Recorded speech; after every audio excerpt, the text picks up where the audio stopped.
एक पति की इज्जत क्या बस उसकी कमाई से होती है? प्यार और ईमानदारी का क्या कोई मोल नहीं? बस हो गया। एक फटीचर से शादी करने की जिल्लत मैं और नहीं सह सकती।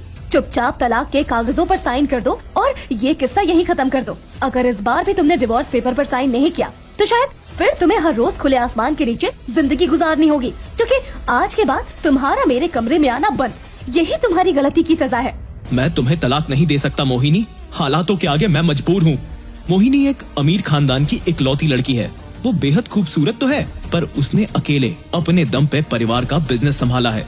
उसके कामयाबी की उड़ान इतनी ऊंची है कि शहर का कोई भी आदमी उसे नहीं छू सकता। जाहिर सी बात है कि मेरे जैसे फटीचर 2 कौड़ी के लड़के से शादी करना उसे जरा भी मंजूर नहीं था, पर उसकी दादी ने उसे अपनी कसम देकर जबरदस्ती मुझसे शादी करवाने को राजी कर लिया। तब से मोहिनी हर कोशिश कर चुकी है कि मैं उसे तलाक दे दूं, पर मैं भी मजबूर हूँ।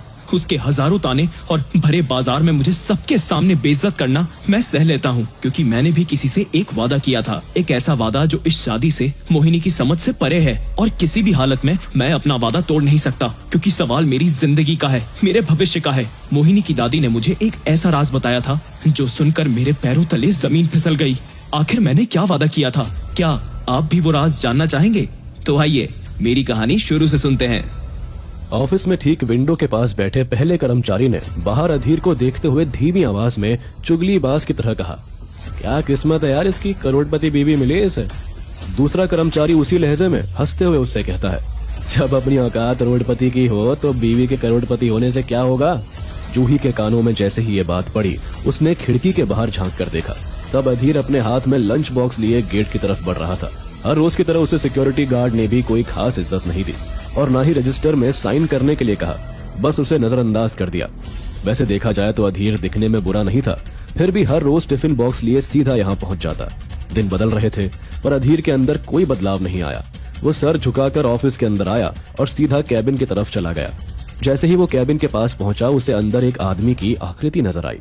अधीर देख पा रहा था कि वो आदमी मोहिनी के कितने करीब है और मोहिनी उसकी टाई ठीक कर रही है। ये सब देखने के बाद उन दोनों के बीच में क्या रिश्ता था, ये भी अधीर ने नहीं सोचा। बस उसने हल्के हाथ से दरवाजा खटखटाया और फिर कैबिन के हैंडल पर हाथ रखकर धक्का देते हुए दरवाजा खोला। मोहिनी ने झटके से खुद को संभालते हुए अधीर की तरफ देखा और वो गुस्से से झल्ला उठी। उसने कहा, ये क्या तमीज है? अगर दरवाजा खटखटाया था तो 2 मिनट बाहर इंतजार कर लेते। कहना भी नहीं होता तुमसे? समझ में नहीं आता भगवान ने किस गधे को मेरे गले से बांध दिया है। मोहिनी को गुस्से में लाल पीला होते हुए देख उसके ठीक बगल में खड़ा राजीव उसके कंधे पर हाथ रखते हुए बड़े प्यार से नरम लहजे में कहता है, शांत हो जाओ मोहिनी, अब वो समय नहीं रहा जहां औरतों को अपनी शादी निभाने के लिए एड़ी चोटी का बल लगाना पड़े। मुझे तो समझ में नहीं आता तुम इस निकम्मे को डिवोर्स क्यों नहीं दे देती। इतना कहकर राजीव चुप हुआ और फिर उसने हंसी उड़ाते हुए कहा, कहीं तुम्हें इस बात का डर तो नहीं कि फिर तुम्हारे लिए लंच कौन लेकर आएगा। राजीव का मजाक सुनते ही मोहिनी और भी ज्यादा गुस्से से भर गई और उसने तेज चाल में अधीर की तरफ अपना कदम बढ़ाया, फिर उसका हाथ पकड़ते हुए ऑफिस के बाहर ले गई। उस वक्त ऑफिस के सभी लोग मोहिनी को ऐसा करते हुए देख रहे थे। हालांकि सबके चेहरे पर मजाकिया हंसी थी, लेकिन मोहिनी की मौजूदगी की वजह से सबने अपने पेट को दबा लिया, साथ ही मुंह बंद रखा। तभी उन सभी कर्मचारियों के बीच खड़ी जूही का दिल जलने लगा और उसने अपनी छाती पर हाथ रखते हुए खुद से कहा, अधीर तुम किस मिट्टी के बने हो? माना कि तुम्हारी डोर मोहिनी से बन चुकी है, लेकिन ऐसे रिश्ते को एक तरफा नहीं निभाया जाता ना। जिंदगी में आगे बढ़ने के लिए प्यार जरूरी होता है और तुम हो कि मोहिनी की हर कड़वी बात को चुपचाप सुन लेते हो। इतने में जूही ने लंबी सांस ली और डरे हुए मन से पलटकर खिड़की की तरफ देखा, जहां मोहिनी अधीर पर चिल्लाते हुए टिफिन बॉक्स फेंक रही थी और कह रही थी, आज के बाद तुम्हें मेरे लिए लंच लाने की कोई जरूरत नहीं है। मैंने कई बार तुमसे कहा है कि ऑफिस में अपनी शक्ल मत दिखाओ। मुझे यहाँ पर कोई प्रदर्शनी नहीं लगानी है। अगर तुम रोज इसी तरह आते रहे तो सबको पता चल जाएगा कि मैंने किस गधे से शादी की है। जमीन पर इस तरह खाने को बिखरे देख अधीर ने नजर झुकाई और टिफिन बॉक्स उठाते हुए कहा, मैं जो कुछ भी कर रहा हूँ तुम्हारी माँ के कहने पर कर रहा हूँ। उन्हें तुम्हारी फिक्र होती है। मेरी माँ के बारे में इतना सोचने की जरूरत नहीं है। उनकी बात को एक कान से सुनो और दूसरे से निकाल दो, खासकर जब वो मेरे ऑफिस के बारे में बात करे। इतना कहकर मोहिनी पलटकर कंपनी के मेन डोर की तरफ जाने लगी, लेकिन अचानक उसे कुछ याद आया। वो लौटकर फिर से अधीर के पास आई और उसने हाथ बांधते हुए गुस्से से कहती है, अब मैं तुम्हें ये बात आखिरी बार कह रही हूँ कि मुझे डिवोर्स देकर मेरी जिंदगी से दफा हो जाओ। अगर इस बार भी तुमने डिवोर्स पेपर पर साइन नहीं किया तो शायद फिर तुम्हें हर रोज खुले आसमान के नीचे जिंदगी गुजारनी होगी, क्योंकि आज के बाद तुम्हारा मेरे कमरे में आना बंद। यही तुम्हारी गलती की सजा है। मोहिनी के गुस्से पर अब भी अधीर ने कोई रिएक्शन नहीं दिया। वो सिर्फ सर झुकाए रोड की तरफ चला गया।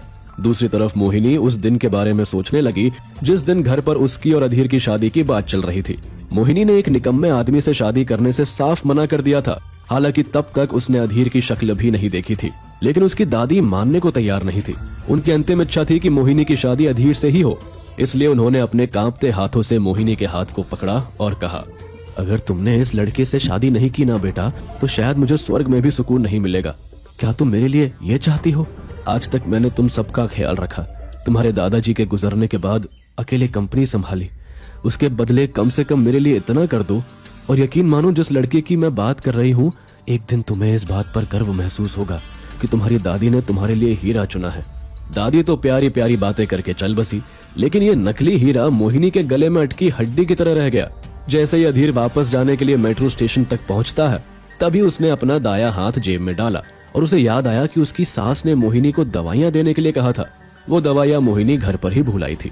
कुछ सोचते हुए अधीर ने अपने कदम वापस लिए और फिर से कंपनी की तरफ बढ़ा। उसके चेहरे पर ना तो कोई डर नजर आ रहा था और ना ही आंखों में कोई शर्म थी। जब वो गेट के पास पहुंचा तो सिक्योरिटी गार्ड ने कहा, अरे ओ भैया, अब इस बार पिट कर ही मानोगे क्या? आ जाते हो बार बार। क्या मैडम के गुस्से से तुम्हें डर नहीं लगता? अब क्या काम है बोलो? सिक्योरिटी गार्ड का सवाल सुनते ही अधीर ने अपने जेब से एक दवाई का पार्सल निकाला और सिक्योरिटी गार्ड की तरफ बढ़ाते हुए कहा, क्या तुम ये मेडिसिन मोहिनी तक पहुंचा दोगे? सिक्योरिटी गार्ड हंसा और उसने कहा, हम क्या तुम्हें शक्ल से बेवकूफ लगते हैं जो नागिन के बिल में हाथ डालेंगे? हमको सिर्फ यहाँ बैठकर इस रजिस्टर में लोगों के आने जाने की खबर लिखने का पैसा मिलता है, डिलीवरी करने के नहीं। और रही बात मदद की, ऐसी औरत की कौन मदद करेगा जिसे चिल्लाने के अलावा और कुछ नहीं आता? वैसे एक बात बताओ, तुम इतनी सेवा क्यों करते हो? मैंने उन्हें कई बार डिवोर्स शब्द कहते हुए सुना है। तुम क्या पति हो उसके? सिक्योरिटी गार्ड भी अधीर का मन पढ़ना चाहता था। वैसे तो स्टाफ में ये बात आग की तरफ फैल चुकी थी कि इतनी बड़ी टेक्सटाइल कंपनी की सीईओ ने एक निकम्मे से शादी की है, लेकिन किसी की इतनी हिम्मत नहीं थी कि वो मुंह पर बोल पाए। वैसे मोहिनी की शादी देहरादून में हुई थी। उसके स्टाफ से कोई भी आदमी वहां मौजूद नहीं था। साथ ही परिवार के भी कुछ ही लोगों को बुलाया गया था, वरना समाज में सवाल उठ खड़े हो सकते थे। रही बात अधीर की, उसकी तरफ से तो संकल्प भी पंडित ने खुद ही लिया था। अभी तक मोहिनी के लिए अधीर एक ऐसा लड़का था जिसके माँ बाप ना होने के कारण शायद दादी को उस पर दया आ गई होगी, इसीलिए उन्होंने अपनी पोती को उसके पल्ले बांध दिया। सिक्योरिटी गार्ड के मना करने के बाद अधीर ने फिर से हिम्मत दिखाई और ऑफिस के अंदर चला गया। जैसे ही कैबिन के अंदर खड़े राजीव की नजर अधीर पर पड़ी, तभी उसके दिमाग में एक खुराफाती प्लान जग उठा और उसने मोहिनी की गैर मौजूदगी पर उस प्लान को अंजाम देने की कोशिश की और मोहिनी का पानी का ग्लास अपनी तरफ लेते हुए अपनी जेब से एक पिंक कलर का पाउडर निकाला और अधीर के अंदर आने तक का इंतजार किया। जैसे ही अधीर ने कैबिन का दरवाजा खोला, वैसे ही राजीव ने वो पिंक पाउडर मोहिनी के ग्लास में मिलाया और फिर अचानक से अपना हाथ हटा लिया। अधीर आगे बढ़ा और उसने राजीव से कहा, ये तुम क्या कर रहे हो? राजीव अपने चेहरे पर शैतानी मुस्कुराहट रखते हुए कहता है, मैं क्या कर रहा हूँ? कुछ भी तो नहीं। देखो, तुमने अभी अभी मोहिनी के पानी के ग्लास में कुछ डाला है। मैं जानता हूँ, आखिर तुम क्या करने की कोशिश कर रहे थे? तभी राजीव ने एक नजर बाहर की तरफ घुमाई और मोहिनी को दूर दूर तक देखने की कोशिश की। अचानक उसे मोहिनी कैबिन की तरफ आती हुई नजर आई। ये देखकर राजीव ने अपने जेब से पाउडर का पैकेट निकाला और कहा, क्या तुम इसकी बात कर रहे हो? ये तो सिर्फ पेट का कब्ज दूर करने का चूर्ण है। अधीर ने राजीव के हाथ से वो पैकेट छीना और उस ग्लास को उठाते हुए राजीव से कहा, अगर तुम इतने भरोसे के साथ ये कह सकते हो, पहले इसे खुद पीकर बताओ। दोनों के बीच में झड़प हो ही रही थी। अचानक मोहिनी कैबिन में आई और अधीर के हाथ से पानी का ग्लास जमीन पर छूट गया और उसके टुकड़े टुकड़े हो गए। मोहिनी ये देखकर हैरान रह गई। तभी राजीव ने मोहिनी के गुस्से को और हवा देते हुए कहा, तुम भी ना मोहिनी, इस पर कुछ ज्यादा ही भरोसा करती हो। जितना जल्दी हो सके इसको डिवोर्स दे दो, वही तुम्हारे लिए बेहतर रहेगा। अगर मैं इस वक्त यहाँ नहीं आता तो ये तुम्हारे पानी में जहर मिलाकर तुम्हें पिला देता। ये देखो इसके हाथ में क्या है। राजीव ने पूरा खेल पलट दिया था और पूरा ब्लेम अधीर पर डाल दिया। अब तक भले ही मोहिनी अधीर से छुटकारा पाना चाहती थी, लेकिन उसे इस बात का भरोसा था कि अधीर कभी उसको नुकसान नहीं पहुंचाएगा, और उसके इसी भरोसे को तोड़ने के लिए राजीव ने यह हरकत कर डाली। मोहिनी ने एक बार गौर से सारी चीजों को देखा, फिर आगे बढ़ते हुए गुस्से में अपना हाथ उठाकर अधीर के चेहरे पर थप्पड़ मार दिया और कहा, बस इतना ही देखना बाकी रह गया था ना? मैंने अभी अभी समझाया था ना तुम्हें कि क्या करना है। जाओ और डिवोर्स पेपर साइन करो। इतना सब होने के बाद भी अधीर ने अपनी बात समझाने तक की जहमत नहीं की।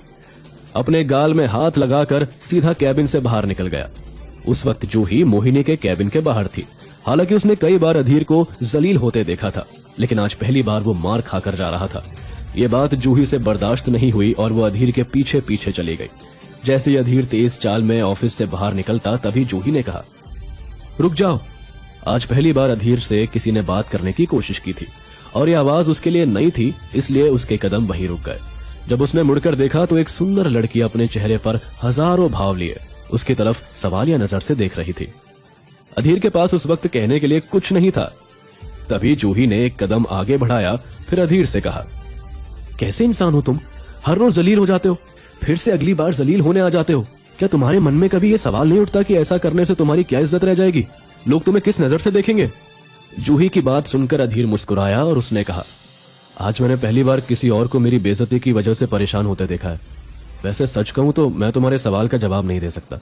बस इतना कह सकता हूँ, बेवजह मेरे लिए परेशान होने की जरूरत नहीं है। मुझे कोई फर्क नहीं पड़ता लोग मुझसे क्या कहते हैं। जूही कहती है, लेकिन क्यों? क्या तुम मोहिनी से इतना प्यार करते हो कि उसके लिए कुछ भी झेलने को तैयार हो? इस सवाल पर एक बार और अधीर को हंसी आई और उसने कहा, ये तो वक्त ही बताएगा। इतना कहकर वो वहां से चला गया। अधीर जैसे ही रिक्शा से उतरा, उसने जूही की कही हुई बातों को याद किया और फिर सीधा अंदर चला गया।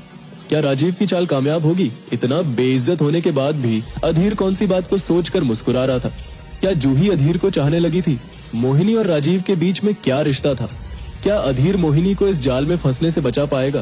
क्या मोहिनी को अधीर से प्यार हो जाएगा या अधीर मोहिनी को डिवोर्स देगा? आगे क्या होगा इस रोमांचक कहानी में जानने के लिए इसे सुनते रहिए सबके दिलों की धड़कन पॉकेट FM पर।